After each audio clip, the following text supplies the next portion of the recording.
Assalamualaikum warahmatullahi wabarakatuh.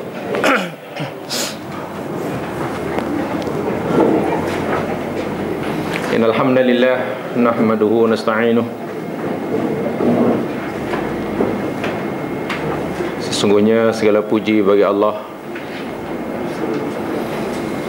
Tuhan yang selalu kita memujinya dan memohon pertolongan kepadanya. Wa natubu ilaihi wa nastaghfiruh. Tuhan yang kita bertaubat kepadanya dan memohon ampun kepadanya. Na'udzubillah min syururi anfusina min sayyiati a'malina. Kita berlindung kepada Allah daripada kejahatan perbuatan amalan kita dan kejahatan nafsu kita. May yahdihillahu fala mudhillalah wa may yudlil fala hadiyalah. Sesiapa yang Allah berikan petunjuk, maka tiada siapa yang boleh menyesatkannya. Ala fa inna kharal hadithi kitabullah. Ketahuilah sesungguhnya sebaik-baik percakapan adalah kitab Allah, yakni Al-Quran. Wa khairul huda huda Muhammadin sallallahu alaihi wasallam. Dan sebaik-baik petunjuk bimbingan adalah bimbingan Nabi Muhammad sallallahu alaihi wasallam. Wa syarrul umuri muhdatsatuha. Dan seburuk-buruk perkara, yakni perkara yang baharu yang diadakan di dalam agama. Wa kullu muhdatsatin bid'ah. Tiap-tiap perkara baru yang diadakan adalah bid'ah. Wa kullu bid'atin dalalah. Setiap bid'ah itu sesat adanya. Kullu dalalatin finnar. Dan setiap yang sesat di neraka tempatnya. Man ya'ish minkum min ba'di fasayara fihi ikhtilafan katsira. Sesiapa di antara kamu yang hidup selepas kewafatanku nanti,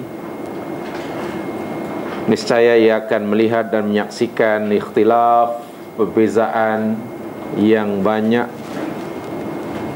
Alaikum bisunnati wa sunnatil khulafai rasyidin al-mahdiin min ba'di. Hendaklah kamu sentiasa berpegang teguh dengan sunnahku dan sunnah khalifah-khalifah selepas aku, khalifah yang sentiasa mendapat bimbingan dan petunjuk. Abduna wa 'alaiha bin nawajid.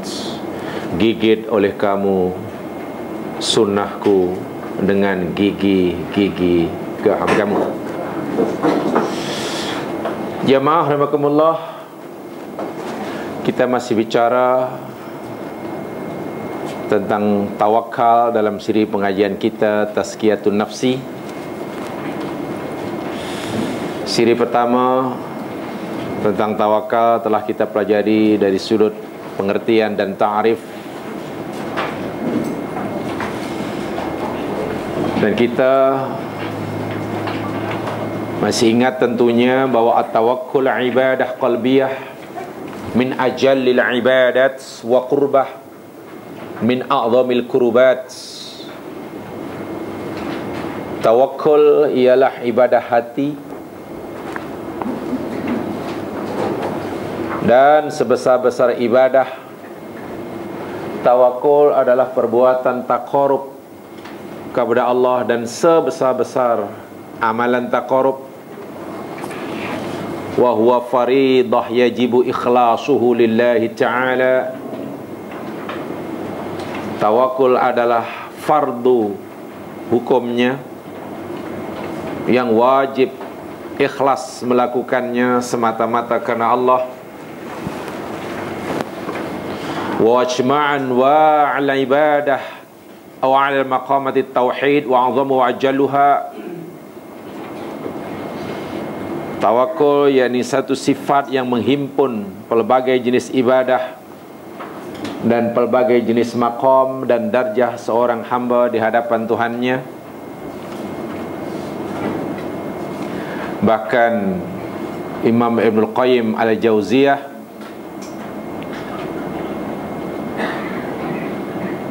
beliau berkesimpulan, at-tawakkul nisfuddin. Tawakal itu adalah separuh daripada agama. Wa nisfus tsani al-inabah, dan separuhnya lagi yakni al-inabah. Inabah, kembali kepada Allah. Ini kerana menurut fahaman Ibnu Qayyim Al-Jauziyah, fa innad din isti'anah wa ibadah. Karena agama yang dibawa oleh Nabi mengandungi dua perkara dasar, yakni al-ibadah dan al-isti'anah. Tawakul itu isti'anah dan inabah itu ibadah. Terangkum dalam firman Allah, iyyaka na'bud wa iyyaka nasta'inu. Akan dikau sahaja ya Allah kami menyembah, itulah inabah, itulah ibadah. Wa iyyaka nasta'in, dan hanya kepadamu sahajalah ya Allah kami mohon pertolongan, itulah isti'anah, dan itulah tawakkul. Panjang lebar ulama yang punya jasa besar terhadap agama kita ini, Ibnul Qayyim Al-Jauziyah mengulas perkara ini di dalam kitabnya Madarijus Salikin Baina Manazili Iyyaka Na'bud wa Iyyaka Nasta'in.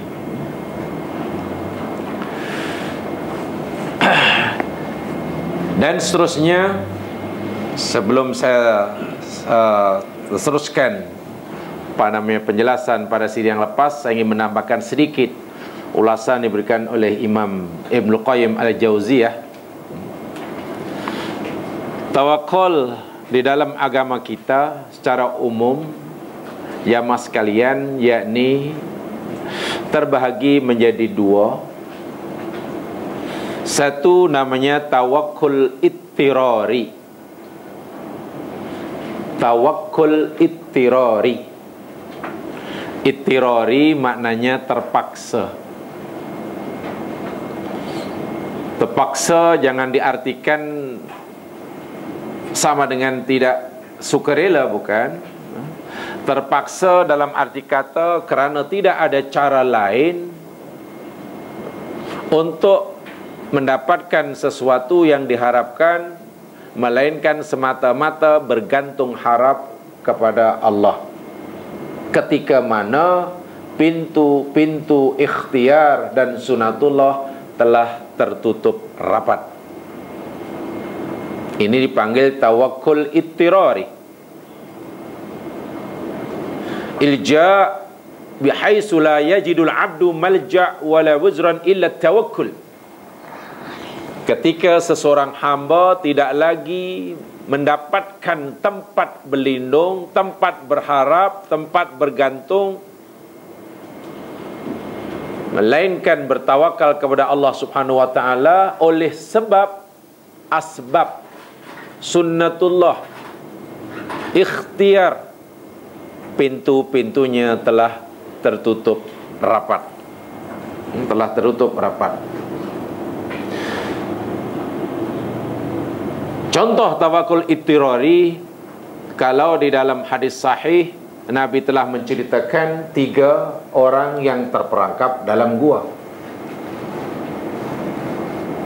Pintu gua pula tertutup dengan batu besar yang tidak mungkin dialih dan dipindahkan oleh mereka, walaupun mereka bertiga bersatu tenaga. Bila mereka tidak dapat melepaskan dirinya daripada gua, mungkin mati.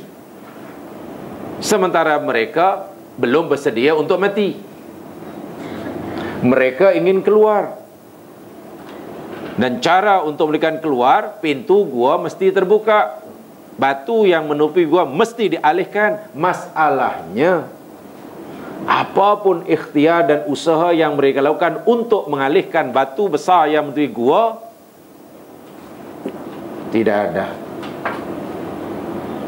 3 orang bersatu tenaga pun nak menolak pun tidak akan bergerak batu yang besar itu. Nah, dalam keadaan seperti inilah yang dikatakan Ibnu Qayyim al-Jauziyah dinasebut tawakkul ittirari. Dia menyerahkan masalahnya 100% pada Allah Subhanahu wa taala tanpa melakukan apa-apa ikhtiar, bukan karena malasnya, tapi karena sudah tertutup segala pintu ikhtiar. Dan apa yang berlaku, semua kita sudah tahu, semua kita telah pelajari hadisnya. Seorang demi seorang berdoa kepada Allah, berwasilah dengan amal soleh yang pernah dilakukannya sebelum itu. Tengok, Allah sendiri yang melepaskan mereka daripada terus terperangkap dalam gua. Ini namanya tawakkul ittirari. Hamzah, dot, ta, ra, alif, ra, ya. Ittirari. I D H T H I R O R I. Kalau ditulis Jerman macam itulah. Itu kalau nak tulis Jerman pun boleh juga. Sebab saya perhatikan dia menulisnya macam dari sebelah kiri ke kanan tu kan tulisan Jerman lah tu. Dan kalau Arab kanan ke kiri kan. Nasib baik daripada atas ke bawah. Coba bayangkan apa yang boleh dilakukan oleh kita jika kita mengalami nasib seperti mana Nabi Yunus dalam perut ikan. Ketika kita belum bersedia untuk mati, ketika kita ingin keluar dari perut ikan, apa yang boleh kita lakukan bila kita dapat dalam perut ikan? Tak ada apa yang boleh buat kan? Nak menendang-nendang perut ikan? Tak ada mana. Nak menjerit-jerit? Ya apa, dalam keadaan itu terus sajalah. Nabi Yunus hanya kata, La ilaha illa anta subhanak inni kuntu minaz zalimin. Ya hanya mengaku bersalah dan nanti Allah sendiri akan melepaskannya. Ini namanya tawakal. Serahkan segala masalah 100% kepada Allah dan jangan tanya bagaimana cara Allah akan menyelesaikan masalah kita. Ketika seseorang telah menyerahkan 100% harapan bergantung hanya pada Allah, lalu dia masih meragui kemampuan Allah, atau dia masih bingung ingin nak cari jawapannya, tapi bagaimana ya Allah, tawakalnya jadi batal. Jangan tanya pada Allah bagaimana cara Allah menyelesaikannya. Mustahil bagi kita, tapi tidak bagi Allah. Apa yang dilakukan oleh Nabi Musa tempoh hari telah kita lihat. Ketika dikejar oleh Fir'aun dan tenteranya, Musa membawa pengikutnya, depan lautan, belakang musuh yang mengejarnya. Tak ada banyak kan. Inilah tawakul ittirari. Apa yang boleh dilakukan oleh seseorang, katalah kita terperangkap dalam runtuhan bangunan, tertimbus nun di dalam, sementara dia masih hidup, memanggil-manggil orang tidak dengar, yang luar pula tidak mengetahui, ya serahkan pada Allah. Orang yang bertawakal pasti masih punya harapan, hatinya pasti lapang. Sungguh pun segala pintu ikhtiar telah tertutup, hingga dirasakan betul-betul tidak ada tempat bergantung melainkan Allah. Ittirari namanya. Bermakna orang mukmin karena tawakul ini hukumnya wajib. Bahkan Ibnu Qayyim al-Jauziyah kata tawakul hukumnya fardu. Bermakna seorang mukmin muslim tidak boleh mempunyai sifat putus asa. Sifat putus asa kita telah pelajari dalam buku yang pertama menurut Al-Quran, merupakan sifat bagi dua golongan. Satu, orang kafir. Dua, orang zalim.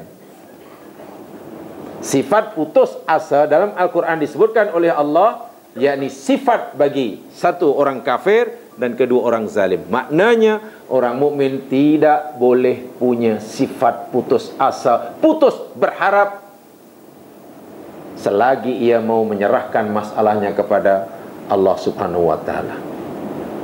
Seberapa kuat kita merasa memerlukan bantuan Allah, maka sebesar itu pula lah nanti bantuan yang Allah berikan pada kita. Syiddatul iftiqar ila Allah azza wa jalla. Merasa memerlukan Allah begitu kuat sekali. Bila inda inqita'ir raja ila ghairillah, ketika kita dah berputus harap kepada selain Allah. Nak harapkan itu tak boleh, harapkan itu tak boleh, semua tak boleh. Orang mukmin masih ada lagi satu harapan, tawakal pada Allah. Sebab bila kita putus asa, habislah. Ingat, putus asa sifat orang kafir dan orang zalim dalam Al-Quran. Tidak harus ada supaya orang mukmin punya sifat putus asa. Dan lagi sekali, bila dah berserah seperti itu, jangan tanya kepada Allah bagaimana Allah menyelesaikannya. Jangan. Kalau masih tanya dan kemudian kita meragukan, waliyadzubillah, jangan mula kata, ya Allah, aku serahkan padamu ya Allah masalahku, karena sudah tidak ada lagi pintu ikhtiar. Perkara ini memang susah ya Allah. Jika engkau kabulkan permintaan hamba ya Allah, hambamu akan berterima kasih. Tapi jika tidak ya Allah, hambamu faham memang benda ini bukan mudah. Ya, ada ke dengan Tuhan juga begitu? Kalau tidak kabul pun memang hambamu ni faham, sebab ini bukan perkara mudah ni, memang susah. Jadi kalau tak kabul, dari engkau kabulkan pun hambamu fahamlah. Masya Allah. Sudah terbatal tawakalnya, kita sudah mulai merasa tahu, hendak menilai seberapa kuat, seberapa hebat kekuatan Allah Subhanahu wa ta'ala. Yang kedua namanya tawakkul ikhtiyari. Tawakkul ikhtiyari. Ikhtiyari maknanya suka rela. Tawakal yang ketika pintu ikhtiar masih terbuka luas. Tawakal ketika pintu ikhtiar masih terbuka. Itu namanya tawakal ikhtiyari. Tawakkul ma'a wujudis sabab al-mufdi ilal murad,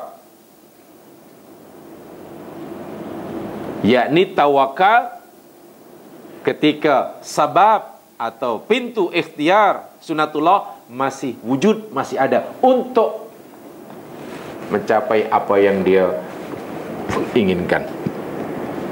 Kita tidak tahu, kemudian kita ingin tahu. Memanglah yang nanti nak bagi kita tahu Allah yang maha tahu. Bila kita tak tahu dan ingin tahu, minta ilmu pada Allah, kita tak boleh hanya duduk bertopang dagu, berpeluk tubuh. Ketika pintu ikhtiar masih banyak yang terbuka di hadapan kita. Kita sakit, ingin sehat. Kita lemah, ingin kuat. Kita ada masalah, ingin selesai masalah. Usaha depan kita masih banyak yang belum kita lakukan. Ketika itu kita tidak boleh serahkan 100% pada Allah tanpa selebih dahulu kita melakukan ikhtiar. Meninggalkan ikhtiar ketika ada peluang untuk melakukannya, lalu bertawakal pada Allah. Jika sekiranya Allah kabulkan sekalipun, kemakbulan permohonan itu bukannya rahmat, tapi kemakbulan doa itu adalah istidraj. Jamaah tentu masih ingat pada siri yang lepas saya ceritakan kisah Maryam alaihassalam. Betul? Maryam yang sangat lemah karena baru bersalin melahirkan anak, tak ada yang menyambutnya, tak ada yang menolongnya. bersandar ke pokok tamar yang besar, haus dahaga. Allah Maha berkuasa jika nak bagi Maryam terus bagi sajalah makanan tanpa disuruhnya terlebih dahulu untuk berusaha. Tapi tidak, Maryam masih ada peluang, kekuatan untuk ikhtiar, walaupun kekuatan untuk ikhtiar itu hanya sekadar pegang pokok tamar dan guncang-guncang. Selebihnya Allah sendiri yang meneruskannya. Saya katakan tempoh hari, jika sekiranya Maryam ketika Allah suruh memegang pokok tamar lalu mengguncangkannya, dia enggan dengan alasan, kalau aku pegang pun, kalau aku goncang pun bukannya bergerak, jauh sekali akan menyebabkan pokok tamar ni, buah tamar akan gugur. Lagi pula, kenapa Allah mesti suruh seperti ini? Bukankah sebelumnya ketika aku sehat walafiat, tak ada masalah, dia boleh bagi aku makanan, minuman tanpa perlu berusaha? Jika sekiranya Maryam enggan melakukan perintah Allah tadi, ikhtiar yang walaupun hanya pegang pokok tamar, itu jelah yang boleh dilakukan ketika itu. Dan Allah bagi juga Maryam makanan dan minuman. Makanan dan datang dari Allah diberikannya, itu namanya istidraj. Dia dapat, tapi dia berdosa. Apa sebab dia berdosa? Tinggalkan ikhtiar ketika ia masih ada peluang untuk melakukannya.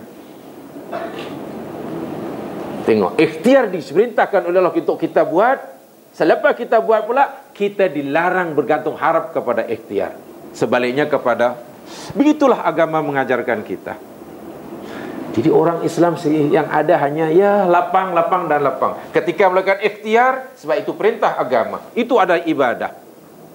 Nanti kita akan mendapatkan sesuatu yang kita kenakan atau tidak, itu cerita lain. Yang pasti kita telah buat apa yang disuruh, dan itu adalah ibadah. Dan ibadah tidak seharusnya penat. Apa saya bilakan karena ya Allah, insya-Allah tidak penat. Insya-Allah tidak penat. Itu namanya tawakul ikhtiyari. Jadi ada tawakul ikhtiyari, ada tawakul ittirari. Sekarang kita tidak tahu dan kita ingin tahu agak-agak tawakal kita yang mana.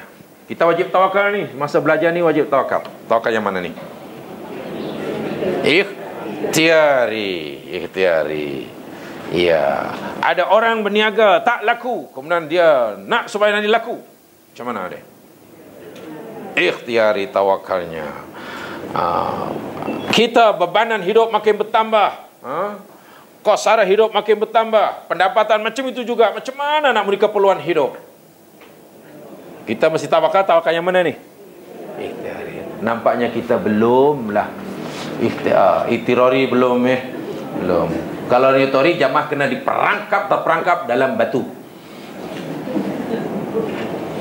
Bila sudah terperangkap dalam batu, ya bolehlah. Ini rupa-rupanya tawakal.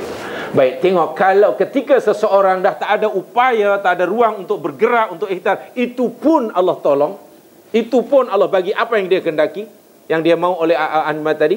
Apatah lagi ketika kita masih ada peluang untuk ikhtiar. So, di mana susahnya hidup kalau kita melihat dari sudut ini? Hidup sangat menyenangkan.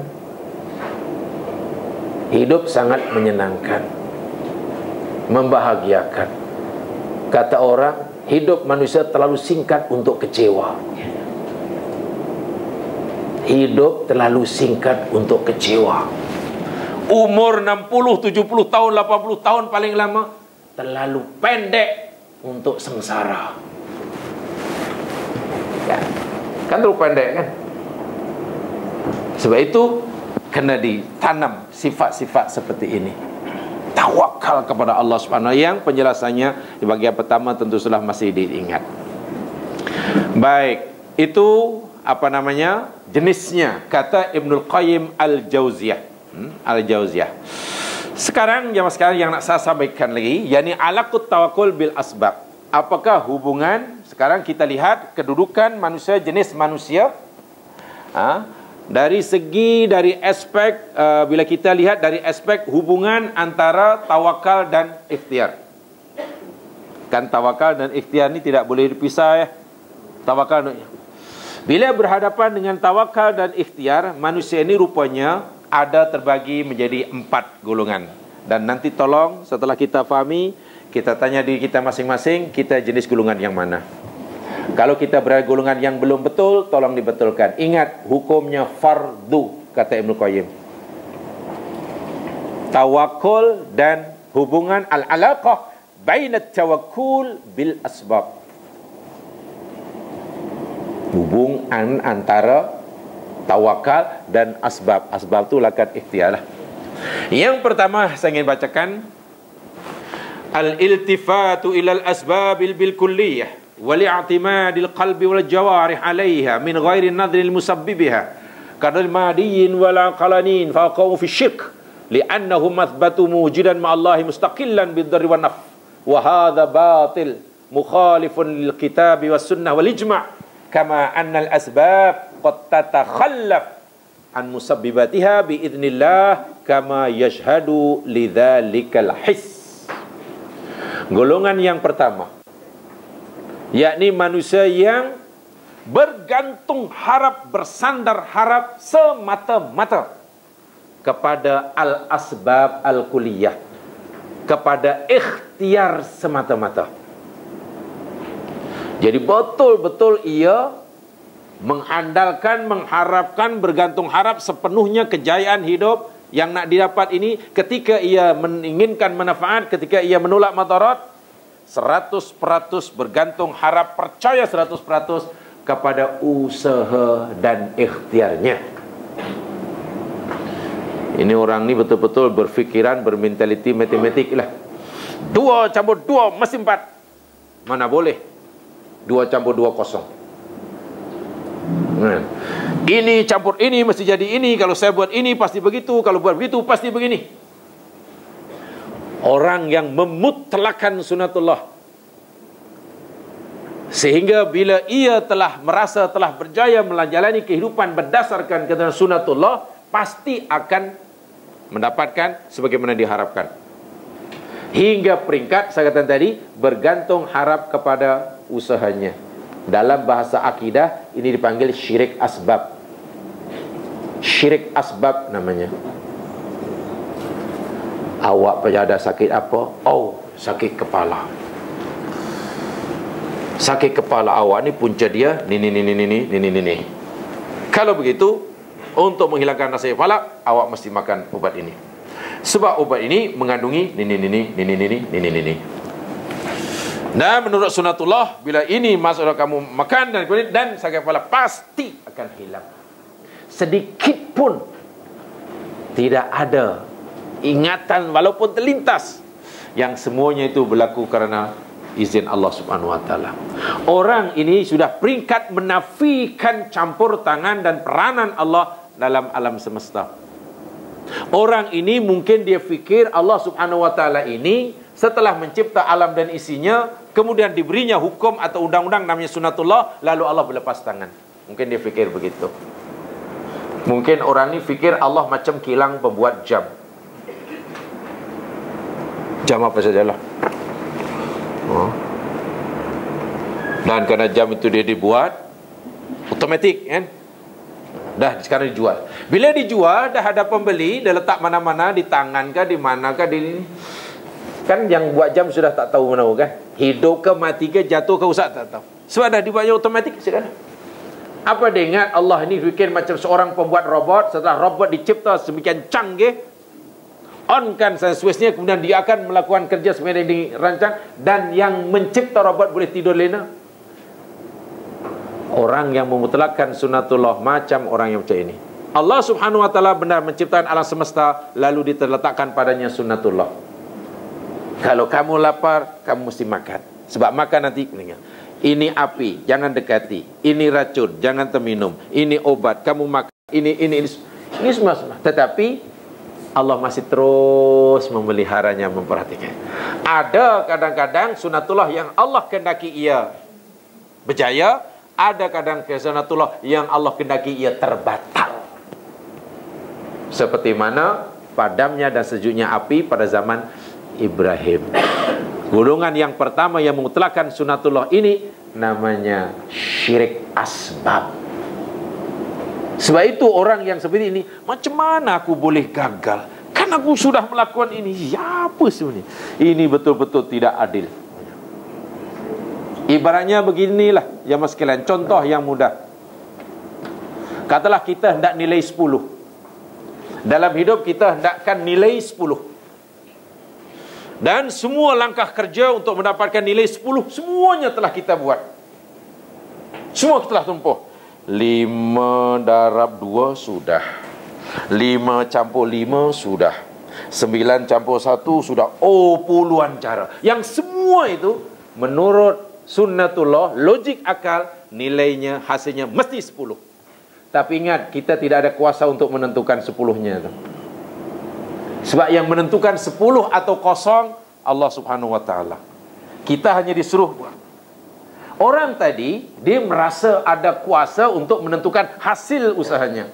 So itu ketika ia telah melakukan semua langkah kerja, dan langkah kerja semuanya boleh menghasilkan nilai 10, bila tiba-tiba hasilnya kosong, pasti gantung diri. Kan? Tiba-tiba hasilnya kosong. Apa ini? Pasti akan kecewa. Dan bila berjaya, pasti akan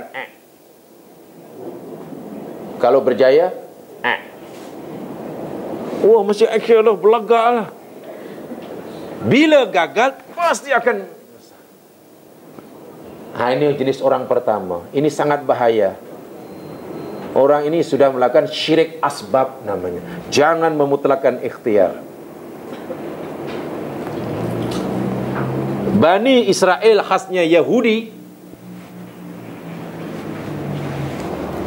mempunyai keyakinan seperti ini, dan kemuncaknya ketika Allah subhanahu wa ta'ala menciptakan Isa alaihissalam, dilahirkan ke dunia tanpa bapa.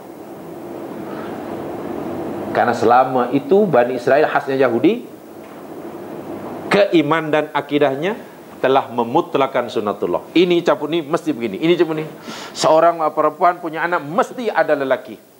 Sama ada lelaki yang bergelar suami atau apalah, atau perempuan tadi perempuan jalan namanya, bagiyah. Orang buat ini, kalau orang sakit mesti akan sembuh bila berubat. Orang bodoh akan pandai bila belajar. Orang akan mati bila, sebab mereka dah percaya akan kemutlakan sunnatullah. Lalu Allah zahirkan. Nah, sekarang di hadapan kamu, tengok. Kalau selama ini kamu memutlakan sunnatullah, sekarang apa yang kamu lihat depan mata kamu? Ini ada budak, ini ada bayi lahir tanpa bapa. Mereka tak boleh terima. So itu tuduhan pertama kepada Maryam. Maryam berjumpa mereka. Maryam, bapak kamu ni orang soleh, ibumu juga orang baik-baik. Kenapa kamu buat kerja macam ni?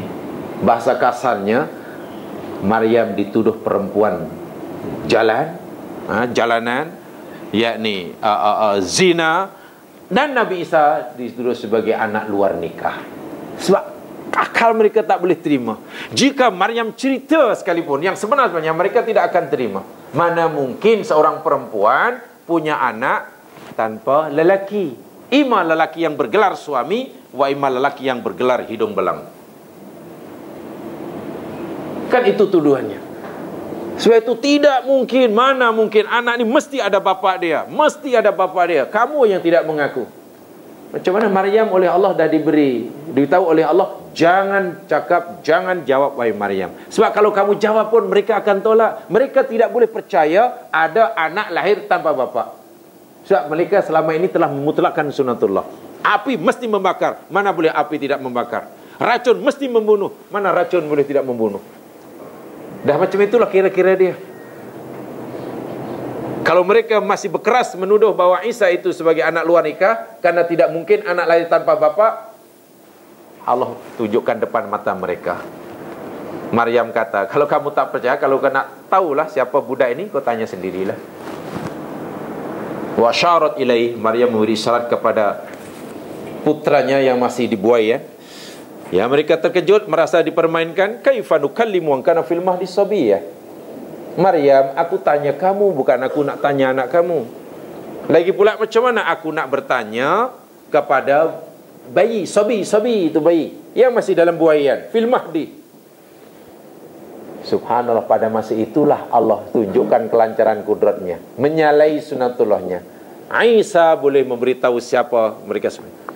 Macam mana mereka nak manfaat sekarang? Ikut sunatullah, bayi baru lahir, bayi lahir, tidak ada yang boleh bercakap. Paling-paling menangis. Seorang lah boleh bercakap fasih, menunggulah masa. Berapa lama biasanya untuk boleh bercakap fasih? Kita untuk boleh bercakap fasih biasanya berapa lama? 3 tahun. 3 tahun pun sangat belum fasih, masih itu. Fasih dalam arti kata macam orang dewasa. Bahasa dia, aku ini hamba Allah. Allah bagi aku kitab. Allah jadikan aku nabi. Aku diperintah oleh Allah untuk bakti pada ibuku. Allah suruh aku solat, bayar zakat selagi aku hidup. Ini bahasa macam itulah. Kalau baru 3 tahun, paling-paling sekarang depan mata. Ingat ni Yahudi pengasasnya, memutlakan sunatullah. Orang yang meyakini kalau kamu sama sini pasti hidupnya pasti jugalah. Pasti. Bila gagal kecewa, bila berjaya pasti luar biasa bongkaknya. Sebab itu selepas kita melakukan berbagai macam ikhtiar, langkah kerja tadi, berpuluh-puluh langkah kerja yang kita telah buat untuk menghasilkan nilai 10, kemudian kita berhenti. Ya Allah, semua langkah kerja aku dah selesaikan. Aku mohon ya Allah perkenanmu supaya bagilah. Sebab kita nak nilai 10. Orang pertama tidak jenis macam dia menafikan peranan Allah. Allah sudah tidak campur tangan lagi. Wa'iyadzubillah, tumanadzubillah. Orang Islam insya-Allah tidak ada seperti ini. Kalau terlintas begitu dan kecewa, biasanya tanda-tandanya jemaah sekalian untuk masuk golongan yang pertama ini, itu tadilah bila berjaya bangga, bila gagal kecewa. Itu tanda-tanda dia. Bangga bila berjaya, kecewa bila gagal. Itu sudah ada tanda-tanda dia masuk kategori kumpulan A. Ini masuk kumpulan A. Satu. Waliyadzubillah tumanzubillah. Yang kedua, golongan kedua, manusia berkaitan dengan hubungan antara apabila dilihat dari sudut tawakal dan ikhtiar. Al-i'rad 'anil asbab bil kulliyah. Kan nazar ghalib as-sufiyah litawakkul. Fahum la yarawna tahqiq at-tawakkul illa fi tark al-asbab al-kulliyah. Wa taraku takassub al-amal wal ihtiras wal ihtiyat wa tazawwud fi as-safar wat ta'am wa yarawna dhalika kulluh munafil litawakkul walahum shibu dhaif ajaban ulama al-makun, seperti mana Muhammad bin Hasan Asy-Syaibani dalam kitab Al-Iktisab fi Rizqi wal Islam. Apa maksudnya? Golongan yang kedua lawan kepada yang pertama, mereka berpaling, memalingkan diri daripada melakukan ikhtiar. Mereka meninggalkan ikhtiar 100%. Tak mau buat itu, tak. Walaupun pintu ikhtiar depannya masih terbuka. Apa alasannya? Semuanya telah ditentukan oleh Allah. Semua telah ditentukan oleh Allah. Gerak kita, diam kita, duduk kita, tidur kita, senang, susah, makan, minum, panjang, pendek, umur, mengantuk, tidur, lupa, semua ada ini. Lalu kenapa kita melakukan ikhtiar? Kita hanya perlu berserah diri, yakin pada Allah, biar Allah sendiri yang menentukannya. Tapi macam mana makan? Kan rezeki itu dijamin oleh Allah. Hadis mereka yang mereka gunakan, ulat dalam batu pun, itu hadis dia. Apa? Ulat dalam batu pun dapat makan. Masalahnya kita bukan ulat. Itu masalahnya. Kalau ada ulat dalam batu dapat makanan, ya. Masalahnya kita ini bukan ulat. Jadi kalau kita nak dapat rezeki, walaupun duduk dalam batu, jadilah ulat. Ini biasanya jamaah sekian yang dilakukan oleh sesetengah, tidak semuanya. Ibnu Jauzi sendiri pun membuat kritikan yang pedas terhadap golongan ini, dan tidak tidak kesemuanya. Sesetengah ahli tasawuf yang mendakwa dirinya seorang sufi, ahli tasawuf yang hanya bersandar harap pada Allah dan meninggalkan ikhtiar. Sebab bagi mereka, bila seseorang itu berikhtiar, masih berusaha, macam tak percaya kepada Allah. Kan Allah sudah atur dia menjaga. Tugas kamu hanya subhanallah, alhamdulillah, subhanallah, alhamdulillah, subhanallah, alhamdulillah, subhanallah. Golongan seperti ini pernah wujud pada zaman pemerintahan Umar bin Khattab. Ya, pada zaman pemerintahan Umar pernah wujud orang ini. Lepas sembahyang, duduk aja di sudut masjid kan. Ditanya oleh Umar, tuan-tuan ni siapa? Nahnu qaum yatawakkaluna. Kami ni kaum yang bertawakal, Umar. Habis siapa yang beri makan? Ya, kalau ada orang bagi makan, makan. Kalau tidak, puasalah. Umar masuk bilik, keluar sambil menyurukkan tangan di belakang. Tanya lagi, siapa kamu? Saya, betul kamu tawakal? Tala orang ni. Ditala oleh Umar, dihalau semua.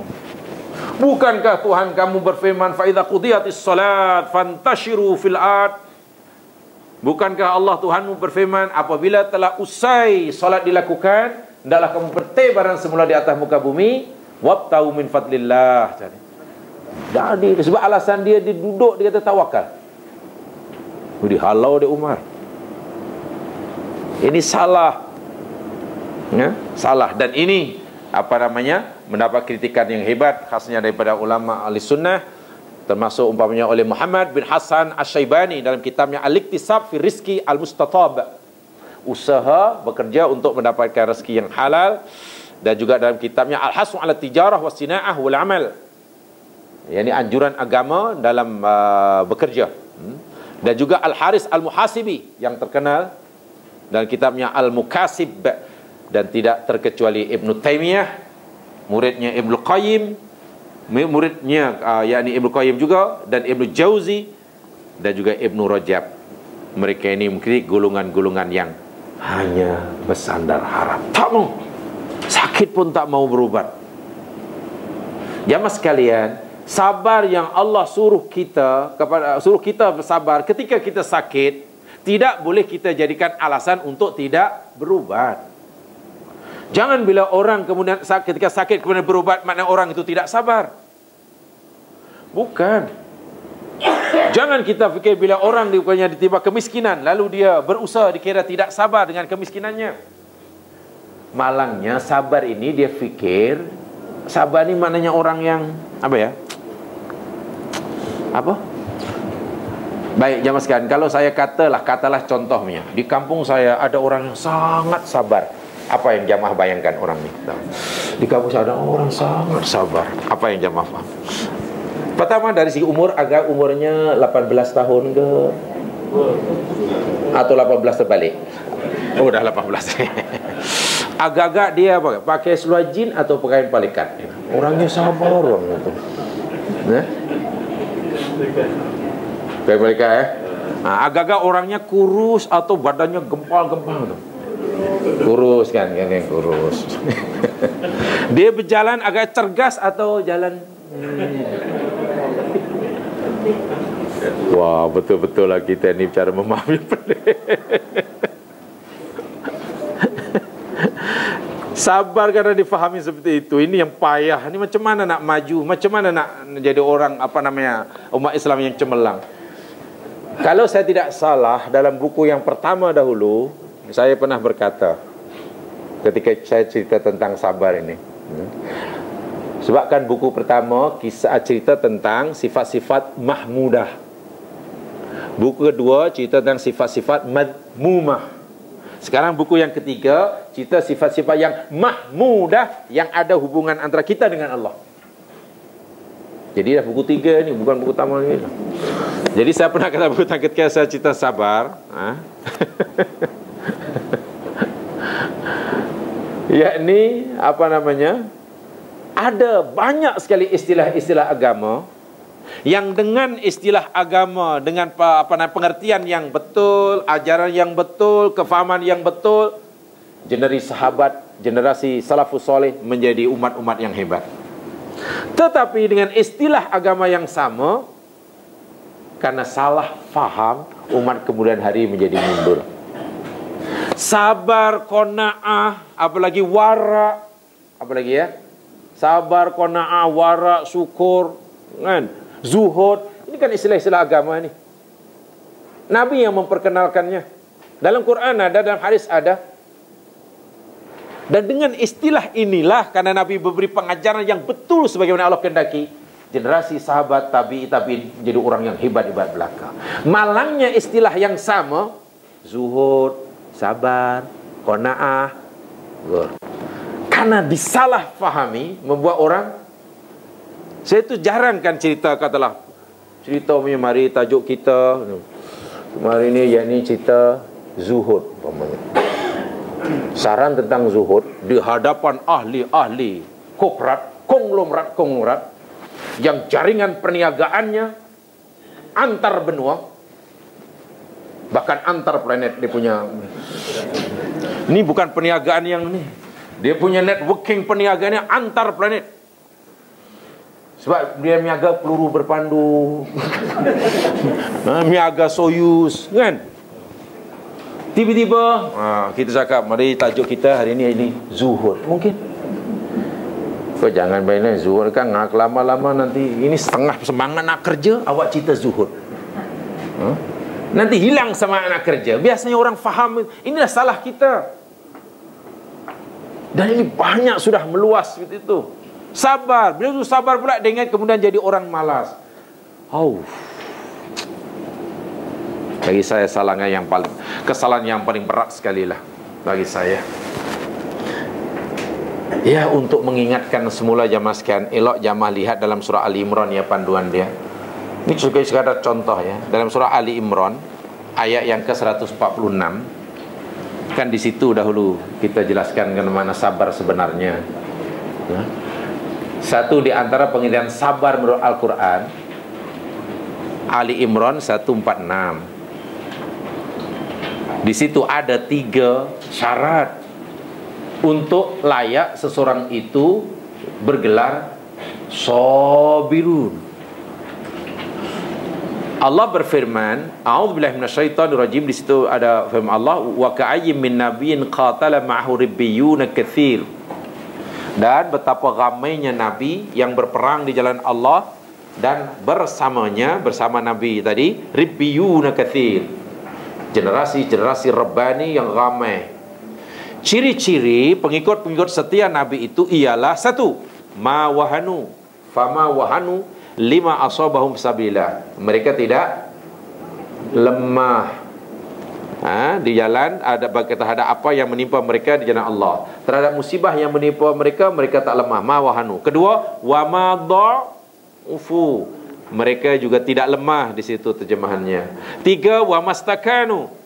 Mereka tidak menyerah. Wallahu yuhibbus sabirin, dan Allah itu suka orang yang sabar. Di sini dalam ayat ini ada 3 inilah ciri dia. Baru layak dipanggil sabar, dan itulah sabar yang membuat orang maju ke depan, bukan malah mundur. Pertama, mawahanu. Kedua, madha'ufu. Ketiga, mastakanu. Mawahanu maknanya mereka tidak lemah semangatnya. Apapun isinya badai taufan yang menghalangnya, tidak melemahkan semangatnya. Apapun halangan, tidak mematahkan semangat, tidak mengurangi semangatnya. Semangat terus berkobar-kobar. Semangat juang tidak pernah luntur. Itu namanya mawahanu. So tidak mudah putus asa. Madhaufu mana tidak lemah fizikal dia. Ikhtiar digandakan. Digandakan. Semangat berkobar-kobar, semangat ikhtiarnya digandakan. Dan juga tak kalah pentingnya mastakanu, pantang menyerah.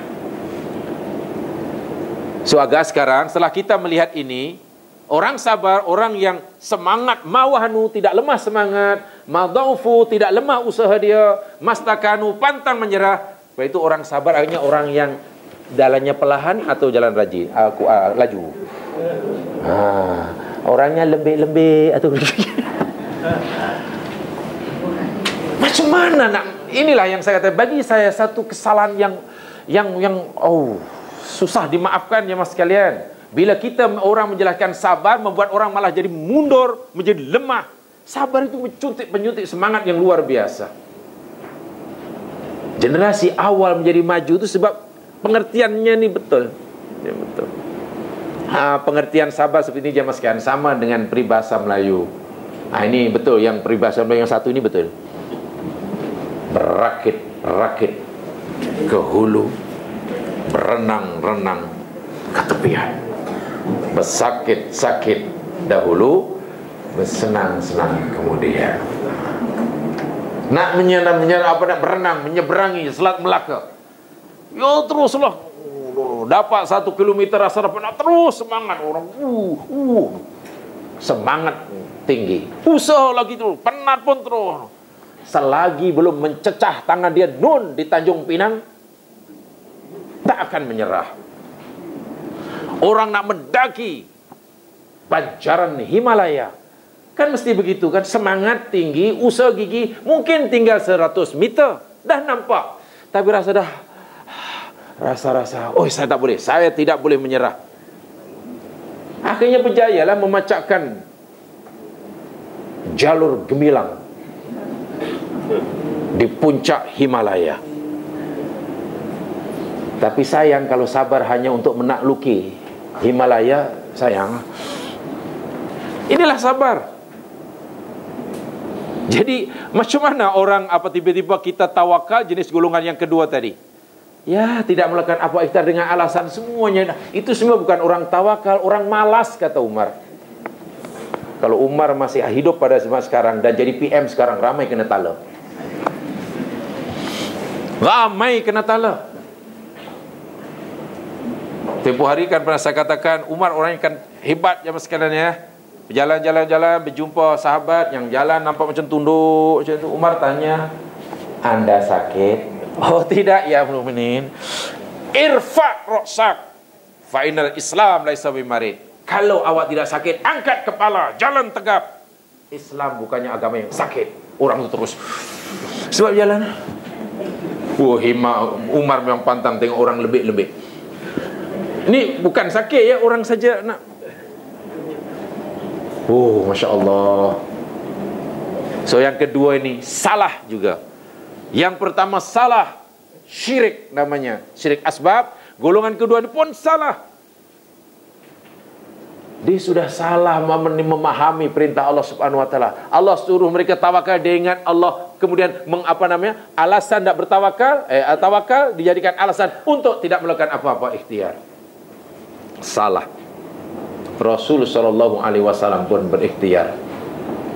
Kecualilah kalau kita berada dalam keadaan tawakal ittirari tadi lainlah. Tawakal ittirari lainlah, ini masih ikhtiari. Yang ketiga, nafyu ta'thiril asbabil kulliyah. Wasafal ulama adzal qaul bi annahu naqsun fil aql wa waqul qadariyah al-jabariyah. Wahum yarawna anna Allah lam yakhluq syai'an sababan wala ja'ala fil asbabil qawi wat taba'il du'thar. Wa raddu muraddun al qadariyah an nafada lakinnahu raddu batilan bi batil wa hadha al mawqif fasid batil mukhalifun lil kitab was sunnah wal ijma'. Yang kedua ini yang ketiga ini dia berikhtiar. Yang ketiga ini golongan yang dia berikhtiar, tetapi nafyu taksiril asbab bil kulliyah, menafikan 100%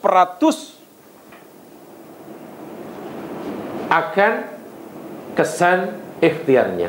Maknanya walaupun dia melakukan ikhtiar, dia menganggap ikhtiar ini sesuatu yang betul-betul tidak ada maknanya, tidak memberi kesan.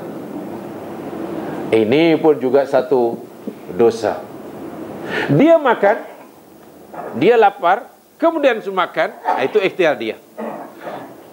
Tapi dia taksir sebenarnya, menafikan bahwa ikhtiar ini tidak memberikan kesan apa-apa sebenarnya dari untuk menentukan keputusan Allah Subhanahu wa taala. Ini salah. Bekerja rajin, kemudian serahkan pada Allah, kemudian Allah Subhanahu wa taala nanti akan memberi keputusan, dan dia yakin keputusan Allah Subhanahu wa taala ini langsung tidak mengambil kira ikhtiar yang diberikan oleh hamba tadi. Agak betul atau tidak seperti ini ya? agak-agak salah ya. Sebagai contoh begini jamaah sekalian. Ya, ini boleh dipadamkah? Hah?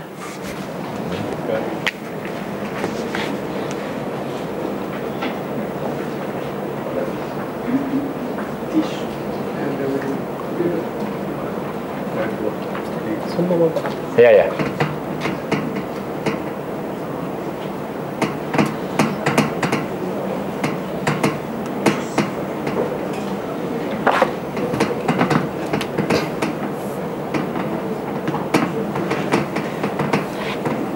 Dah, cukup. Okey. Okey, syukriah.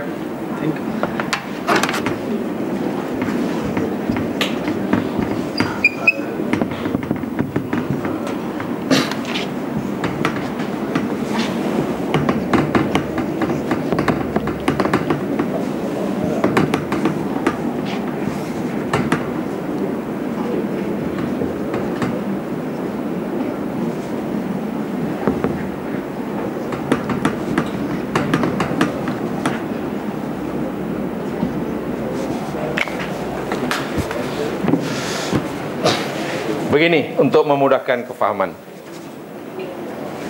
Ikhtiar itu yang Allah suruh kita buat, betul? Buat ya ini. Itu ikhtiar.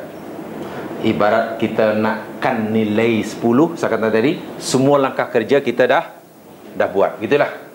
Ibarat orang sakit ingin sembuh, semua ikhtiar doktor kita telah jumpa. Kan? Obat ini sudah dimakan, obat itu sudah dimakan, semua kemana-mana. Tak apa, sana tak nampak, tak apa. Dia buat macam ni aja. Dan selepas itu, ingat, kita tidak ada kuasa untuk menentukan hasil ikhtiar kita. Sama ada obat yang kita makan ini nanti akan memberi kesan sembuh atau sebaliknya, itu bukan kuasa kita. La haula wala quwata illa billah. Kita hanya mampu berharap. Sama ada operation yang kita jalan ini nanti akan menyebabkan kita jadi sembuh secara atau sebaliknya, itu bukan kerja kita. Sama ada bencana, penyakit yang kita elakkan ini, kan, akan menyebabkan kita selamat atau tidak, itu bukan kerja kita. Yang pasti bila ada penyakit yang berjangkit, kita kena lari. Seperti mana Umar yang nak pergi satu tempat melarikan, tak jadi, itulah. Sama ada nanti bila melarikan diri daripada kawasan yang sedang berlaku wabak penyakit yang sedang berjangkit, membolehkan orang itu selamat atau tidak, itu lain cerita. Yang pasti dia sudah ikhtiar. Selepas ikhtiar, karena dia tidak ada kuasa untuk menentukan keputusannya, hasilnya macam mana, serah kepada sikap berserah diri, menyerahkan pada Allah Taala, itu namanya tawakal. Agak-agak jamaah sekalian, agak-agak lah pertanyaannya. Ketika kita menyerahkan ikhtiar kita pada Allah, mengharapkan keputusan sebagaimana yang kita harapkan, agak-agak Allah mengambil kira atau dia ikhtiar kita? Agak dihargai atau tidak? Ada agak-agak lah. Hambaku ini lari, ini ada penyakit lari. Agak-agak ikhtiar kita ni ada nilai atau tidak di sisi Allah Subhanahu Wa Taala? Atau beginilah mungkin yang lebih tepat, agak-agak ketika Allah nanti nak bagi keputusan kepada kita, keputusan yang turun tu namanya qada. Qada tu maknanya keputusan Allah tadilah. Kalau orang sakit nanti jadi sembuh atau tidak. Kalau orang makan jadi kenyang ataupun tidak. Kalau orang melarikan diri daripada penyakit nanti selamat atau tidak. Itu qada lah tu. Itu qada nomor keputus. Jadi ketika Allah nak memberikan qada tadi jamaah sekalian, agak-agaklah mengambil kira ikhtiar hambanya ataupun tidak sama sekali. Ingat, Allah suruh kita berikhtiar. Agak-agak. Ambil atau tidak? Mengambil kira atau tidak? Atau dalam bahasa Allah hargai atau tidak? Mesti dihargai. Pasti Allah menghargai. Kalau Allah tidak menghargai, kenapa kita disuruh? Ya. Sebab itu Umar pernah menyatakan ketika nak mula satu lawatan kerja sebagai pemimpin negara, Umar sedang melakukan istilahnya turun, kalau istilah ni pemimpin turun padang, turba istilah saya. turun bawah. Sebab dia watah. Sedang berturba, atau kalau nak bahasa yang lebih gempak, beranjang sana. Wah, itu lagi tidak faham. Tuan, jangan pergi sana Amirul Mukminin. Sana ada penyakit yang sedang berjangkit. Habis nanti kalau kita tanya yang lain. Macam mana nih kawan-kawan? Kita jadi pergi atau tidak? Ada dua kumpulan. Begini Amirul Mukminin, karena ini tugas negara dan kita tidak boleh batalkan, apalagi semua telah diatur oleh Allah. Kalau Allah takdirkan kita sakit, kita akan sakit walaupun kita tidak pergi ke sana. Kalau Allah takdirkan kita sehat, kita pun akan sehat walaupun kita pergi ke sana. Yang tidak boleh. Amirul Mukminin, ini penyakit yang berbahaya. Elok kita melarikan diri. Elok kita tak jadilah pergi tempat itu. Umar pun akan, kalau begitu kita batalkan. Ketika dibatalkan itulah yang memberi cadangan, jangan batalkan, itu protes. Amirul Mukminin, adakah engkau melarikan diri daripada qada melarikan daripada takdir Allah? Umar kata, iya. Aku melarikan diri daripada takdir Allah yang satu kepada takdir Allah yang satunya. Aku melarikan diri daripada qada Allah yang satu pada qada Allah yang. Sekarang jika sekiranya di hadapan kamu ada dua bidang tanah. Sebelah kanan tanahnya subur, airnya ada. Bila kamu mengusahakannya, dapat pulangan yang banyak, hasil yang banyak. Sebelah kiri tanahnya tandus, air tidak ada. Bila kamu mengusahakannya, dapat ponat. Dapat penak saja. Sekarang mana yang anda nak pilih? Oh, kami pilih yang kanan lah. Ya, jika awak mengusaha yang kanan dan berjaya, itu pun qada Allah. Bila anda mengusaha yang kiri dan gagal, itu pun qada Allah. Bila kita pergi ke tempat itu dan nanti kita sakit, itu pun qada Allah. Bila kita lari ke Madinah, patah balik dan kita sihat, itu pun. Lalu kenapa ente minta qada yang tak baik? Jadi Allah mengambil kira ni. Ikhtiar itu diambil kira. Kalau tidak diambil kira, lalu buat apa Allah Subhanahu Wa Taala menyuruh kita? Tetapi ingat, kira-kira Allah dengan kira-kira kita tak sama. Menurut kita mungkin dah pasti 10 nih, pasti nih, tak ada yang silap nih. Tapi Allah, menurut ilmu Allah yang maha luas, yang maha mengerti segala-galanya, ini 10 tak patut, kosong je lah. Kalau kosong macam mana? Adakah itu maknanya tidak dihargai ikhtiar kita? Pada siri yang lepas saya ceritakan, bila kita sudah tawakal pada Allah, tidak semestinya Allah akan memberikan sebagaimana yang kita minta. Tidak semestinya Allah akan buat sebagaimana yang kita harapkan. Sebab apa? Allah lebih mengetahui kebaikan hambanya daripada kita. Allah lebih mengetahui apa yang terbaik bagi hambanya ketika itu. Dan yang terbaik bagi hambanya ketika itu ialah kosong. Walaupun hamba tadi dia fikir yang paling baik 10. Dan ini dinyatakan disebut oleh Allah dalam surah Bani Israel. Sering kali manusia ini berdoa pada Allah minta keburukan. Wa yad'ul insanu bisyarri du'aahu bil khair wa kana al insanu ajula. Manusia ini sering minta kepada Allah keburukan sebagaimana mereka minta kebaikan. Bunyi ayat itu pelik. Manusia sering kali berdoa pada Allah minta keburukan sebagaimana minta kebaikan. Masalahnya, pernahkah dalam hidup ini kita minta yang tak baik? Ada orang minta, ya Allah ya Tuhan, ya tolong lingkupkan pendidikan kami. Ya Allah, lama aku tak lingkup. Ada doa macam tu. Ya Allah ya Tuhan kami, tolonglah bagi aku sakit. Lama sangat dia tak sakit lah. Ingin juga rasanya bermalam lah dalam sebulan ke di hospital.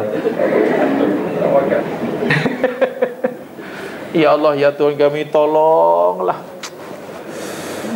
gerakkanlah hati hamba-Mu yang jahat tu ya Allah, untuklah rompak rumah kami. Lama tak kena rompak. Mana ada. Tetapi Quran sebut manusia ni sering kali berdoa pada Allah asyar. Dia minta buruk. Du'aahu bil khair sebagaimana minta kebaikan. Apa maksud ayat tadi? Rupa-rupanya maksud ayat tadi bukan seperti mana contoh tadi. Kita sering berdoa pada Allah dan kita yakin, kita fikir apa yang kita minta itu terbaik bagi kita. Betul? Pasti kan? Bila kita berdoa, pasti yang kita minta itu kita yakin dia baik bagi kita. tapi belum tentu baik menurut Allah. Jadi Allah tahu sebenarnya yang diminta oleh hamba-Ku ni sebenarnya tak baik buat dia, tapi kenapa dia minta macam tu ya? Seolah-olah macam baik sangat. Contohlah, dia sanggup nangis tiap malam, puasa di siang harinya, qiyam malam harinya, lalu minta kepada aku, seolah-olah macam baik sangat yang dia minta. Aku tahu yang dia minta itu buruk bagi dia. Kalau aku kabulkan, habis dia. Tapi karena kita tak tahu yang benda itu tak baik buat kita, wah, itu akhirnya kita bahkan ada cenderung memaksa Allah dalam doa. Ya Allah, tolong ya Allah, nombor paksa tolong, dalam bulan ni ya Allah, jangan lebih. Dipaksanya Allah. Itu bukan berdoa itu ya. Kadang-kadang kita pun tak boleh bezakan. Kita ni sedang berdoa kepada Allah ke? Sedang menyuruh Allah ke? Sedang memaksa Allah ke? Sedang protes ke? Tak boleh. Protes lagi tak boleh jemaah sekalian. Dia nampak macam orang doa, tapi sebenarnya dia protes pada Allah. Ya Allah, kenapa ini berlaku pada diri kami? Ya Allah, apa dosa dan apa salahnya? Kenapa saya? Bukan dia. Itu protes itu. Bagi cadangan lagi tak boleh. Ya Allah, menurut cadangan ini bagi yang baik begini ya Allah, mesti begini sepatutnya. Kenapa begitu? Anda akan risau sepanjang hayat bila itu yang cara kita berinteraksi dengan Allah Subhanahu wa taala. Golongan ketiga ini jamaahnya, dia ikhtiar tetapi dia fikir, dia yakin ikhtiar itu tidak ada artinya. Artinya Allah Subhanahu wa taala ketika memberikan qada kepada kita, hasil ikhtiar langsung tak ada mengenal, tidak langsung melihat ikhtiar, tidak mempertimbangkan ikhtiar, dan ini adalah salah. Buktinya bila ikhtiarnya betul dapat ganjaran, bila perbuatan salah dapat dosa. Mana ada nilainya lah di hadapan Allah. Masih salah juga ya yang ketiga itu. Nampak rajin ikhtiar, baru turun qada. Jadi saya nak tanya sekarang, qada dan ikhtiar ni mana kalau itu yang lebih dulu? Qada mempengaruhi ikhtiar atau ikhtiar mempengaruhi qada? Ini qada dalam arti kata keputusan tu lah. Keputusan jamaah sekalian, kita sakit. Kita tak tahu kan qada Allah untuk kita yang sedang sakit ni nanti sehat atau terus sakit ataupun menuju ajal, kan kita tak tahu kan. Itulah yang namanya qada tu. Baik, sekarang mana yang lebih dahulu, qada kah atau ikhtiar kah? Ikhtiar rupa-rupanya. Itu Umar tadi kata, jika kamu pergi ke tempat itu dan kamu sakit karena di sana sedang berlaku wabak penyakit-penyakit, itu qada Allah buat kamu. Dan jika kamu patah balik, melarikan diri dan kamu sehat, itu pun qada Allah buat kamu. Bukankah kita disuruh oleh Allah memilih qada kita? Ini qada yang kita boleh pilih ya. Adapun saya lahir sebagai laki dan tidak wanita, ini qada yang saya tak boleh pilih. Yang ini tak payah ragu, itu tak akan ditanya oleh Allah, tak payah risau lah. Tidak ada pertanyaan dalam siksa kubur, dalam alam barzakh, kenapa kamu jadi lelaki?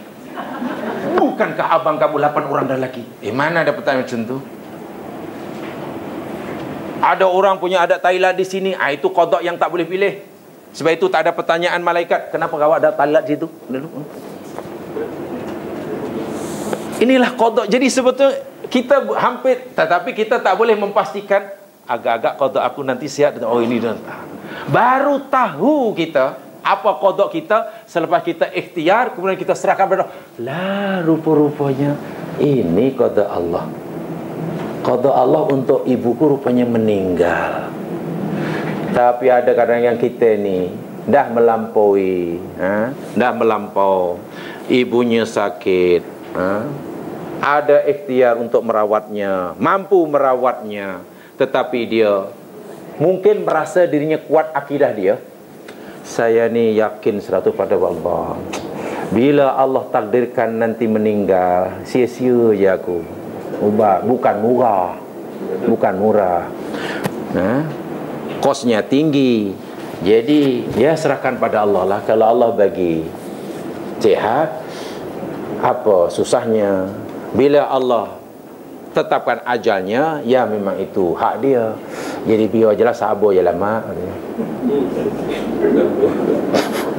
Sebab setelah usaha-usaha masuk hospital, keluar masuk hospital, tengok bil sudah mencecah puluhan ribu, ratusan ribu, tiba-tiba meninggal akhirnya. Kalau aku tahu kodoknya meninggal, aku tak payah habiskan 100.000. Anda tidak tawakal, pastilah gelisah, pasti kecewa. Apa kita fikir kita telah menyembayangkan sekian ratus ribu tadi disia-sia dalam pandangan Allah Subhanahu Wa Taala?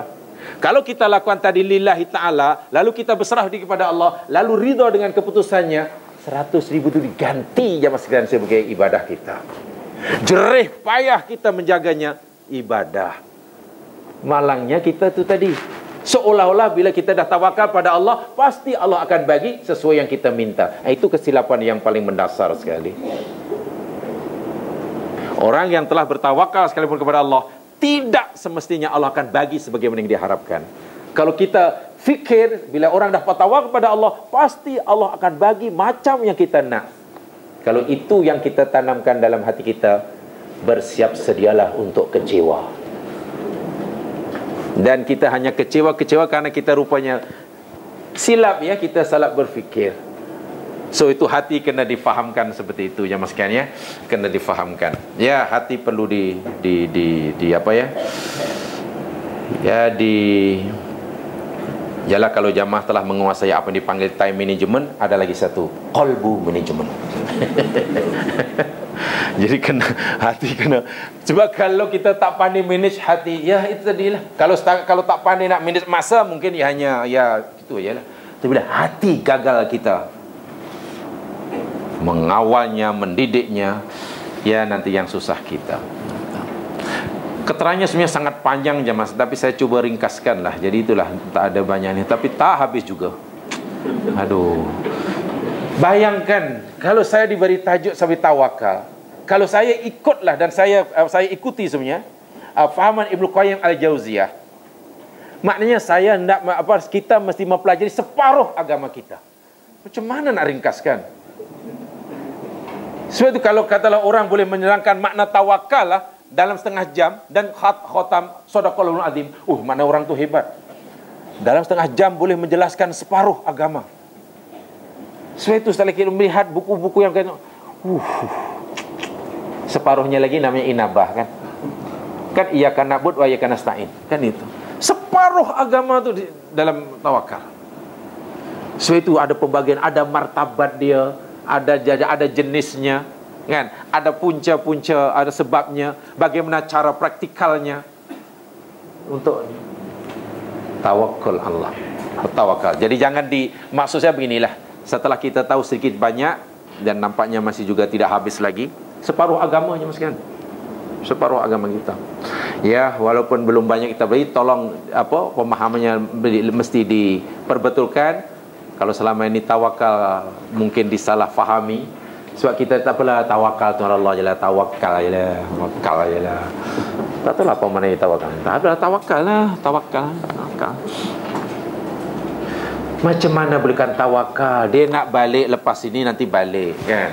Tengok umpamanya anak ustaz kereta, setelah kita tekan brake tak makan, brake tak makan, kan? Tengok kereta ini water pump bocor, awak nak balik juga, tak apalah, bismillah, tawakal tu Allah. Mana ada tawakal di situ? Alasan dia apa? Saya baru balik usrah, kelas itu kelas Raudhatul Jannah, taman surga. Malaikat kembangkan sayapnya, dilindungi oleh malaikat. Kenapa tidak percaya kepada Allah? Allah sayang. Tapi kereta awak ni tak ada brake, lepas tu awak kena masuk nanti sampai ke Bukit Belacan. Apa bismillah tawakal tu Allah. Mungkin tak sempat masuk terowong Sungai Pencala. Bila kemudian aksiden melanggar pula, sabarlah, ini memang dah ditakdirkan. Nah, tengok, takkan akidah Islam mengajarkan begitu. Itu akidah yang salah ya mas sekalian. Pemahaman yang salah dalam kodok-kodok itu macam tu lah. Mungkin akhirnya orang yang tak faham makin tidak faham. Sepatutnya kan kita diberi pilihan, seolah Allah berfirman, wahai hambaku, kamu nak balik daripada usrah? Iya ya Allah. Kemana? Ke Bukit Belacan. Ya, kau belajar. Dan kamu sebenarnya ada dua qada wahai hambaku. Kamu nak qada yang baik ke yang tak baik? Kalau satu qada selamat, satu qada langgar dinding di pencala terowong, link. Macam mana ya kalau kamu nak selamat, qada yang selamat, betulkan dahulu dia punya brake tu. Water pump tu tukar elok-elok, steering tu agak halus ke tidak? Bila semuanya dah okey, skru yang longgar ketatkan, ibaratnya namanya bismillahirrahmanirrahim, nanti aku akan bagi kamu qadanya, qada selamat. Tapi ya Allah, saya nak qada yang kedua je dia, katanya. Dia tawakal, setelah dia tak dibetulkan, ya memang betul. Lah itu dia boleh qada. Kenapa pilih yang itu? Setelah dipilih itu kan, sudah ditakdirkan. Masya Allah, kita diberi pilihan yang lain, kenapa pilih yang itu? Kita diberi pilihan untuk sembuh bila kita berobat, kenapa pilih tidak berobat dan akhirnya tidak sembuh? Jadi jangan salahkan pengertian ini. Ini hubungannya sangat erat ni sama sekali ni. Bab ikhtiar, bab betul. Ya, jadi kena betul. Jangan disalahartikan lah. Jangan disalahartikan. Sebab itu saya katakan istilah ini membolehkan orang berjaya dalam hidup dunia akhirat, membuat orang maju dan tidak mundur. Jadi nampaknya itu sahaja yang sekalian yang sempat saya sampaikan. Belum sempat juga menghabiskannya. Tidak mengapa kita tidak mengejar silibus. Lagi pula dia punya tarikh exam tidak ditentukan lagi, jadi tak kisahlah. Saya tidak diberitahu bila exam, jadi tak kisah. Jadi itu saja. Mudah-mudahan memberi manfaat pada saya. Alhamdulillah kalau dikasihnya. InsyaAllah kita sambung untuk pelajaran yang kedua.